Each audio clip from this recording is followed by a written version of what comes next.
My name is Clara Whitmore, and for the past 15 years I have been a silent disappointment to my family. While my sister Vivian was collecting degrees from Rutherford Law School and accepting job offers from prestigious firms, I was teaching 5-year-olds how to draw rainbows with their fingers. Last week at her graduation party, my parents handed Vivian the keys to a BMW and the deed to a $15 million penthouse in Eldridge Tower in front of 250 guests. They called her the only Whitmore success story, and I stood in the background like a shadow, invisible as always, until a strange man in a charcoal suit stepped forward holding an envelope. "Your grandfather knows the truth," he whispered. Little did I know what happened next would leave my entire family speechless. Before I tell you everything, please take a second to like and subscribe to this channel. If you believe that true value is not measured in money, let me know where you're watching from and what time it is, because I actually read every comment. Now, let me tell you about a piece of paper that changed everything. The Whitmore's penthouse apartment overlooked Crescent Park from the 72nd floor. Every morning, I'd find my parents, Richard and Alina, sipping coffee from Ardor crystal cups, discussing Vivian's bright future at the walnut dining table. The original Monville hung over the fireplace, a painting worth more than I could have earned in 18 years teaching public school art. Meanwhile, I lived in a small apartment in Northfield with a water-stained ceiling and a fireplace that crackled at night. While Vivian wore Celeste bags that cost more than my annual rent, I carried only an old canvas bag, one I'd painted myself in college. The contrast wasn't subtle, and my parents made sure everyone knew it. "Clara teaches at Lincoln Elementary," my mother would say to her friends at the Westbridge Club, her voice low as if she were making an embarrassing confession. "And Vivian just became a lawyer at Barrow and Hunt." Comparisons in my house always came in pairs like salt and pepper, except one was expensive Himalayan pink salt and the other was just plain sea salt. But there was one thing they never knew: I loved my job. Every morning, 25 third graders came running up to me for a hug. Their faces lit up when they saw the paint cans, the brushes, the things I bought with my own meager salary. Their parents immigrants, single mothers, fathers working 3 jobs, bowed their heads and thanked me with tears in their eyes when their children brought home paintings that made them feel seen. My parents never asked about my class. They didn't know about the awards that filled my desk, the thank you notes that said I changed a child's life. To them, success was rising stocks. It was summer homes on Seabrook Estate. And yet I still went to every dinner, every family party, not because of them, but because of Grandpa Arthur, the only person who ever said to me, "Clara, you will change the world, just not in the way they think." I didn't understand what he meant then. Not until last week, the day Vivian Whitmore graduated from the famous Rutherford Law School. The dean personally shook Vivian's hand, and Barrow and Hunt offered her a starting salary of $215,000 even before her cap dropped.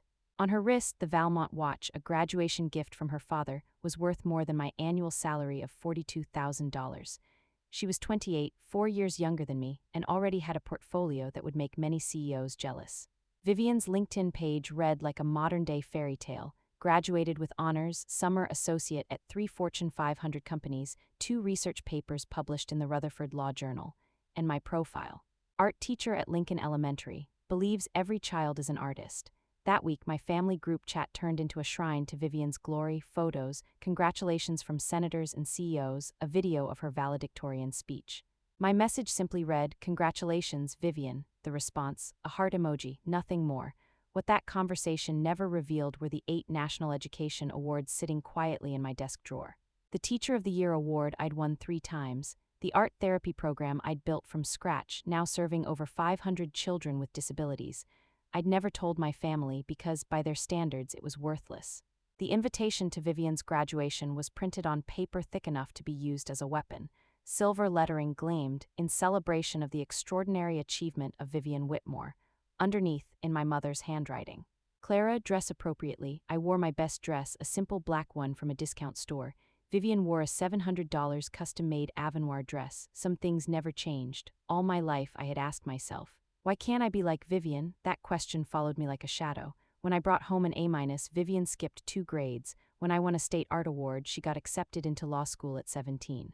My accomplishments were always footnotes in her story. My mother perfected introductions. "This is Vivian, our Rutherford Law School student," then, reluctantly, "and this is Clara, she teaches." The pause after teaches always carried disappointment.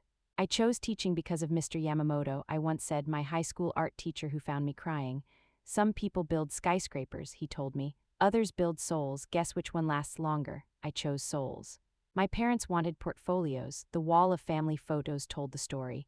Vivian's achievements filled most of it. My section, one small photo half hidden behind her framed acceptance letter. 10 years of therapy had taught me not to seek their approval, but knowing that and feeling it were two different things, so I kept showing up, smiling, pretending, but every glance, every comparison, it hurt. That evening at Easton Hall's ornate ballroom, I saw him again, the man in the charcoal suit. He had been watching me, waiting. The room shimmered with wealth, crystal lights, white orchids flown in from Thailand, guests sipping Dom Perignon. My father raised his glass. "Ladies and gentlemen, we are here tonight to celebrate the Whitmore family's only success story." He smiled at Vivian, my daughter, and just like that I disappeared. Later, my phone buzzed. "An unknown number, don't leave early tonight. Your grandfather left you more than memories." I looked up.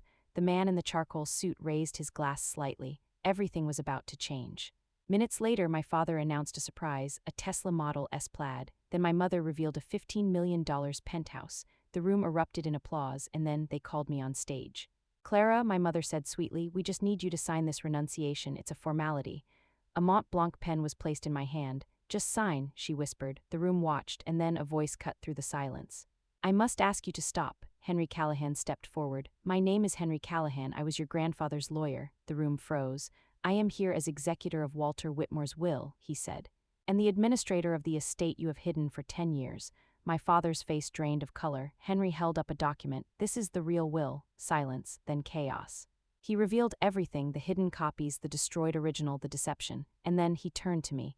"Clara," he said gently, "your grandfather documented your life, every child you helped, every award, every sacrifice." The room listened as parents stood up, crying, grateful, telling stories of how I had changed their children's lives. I broke down. "I never knew," Henry continued.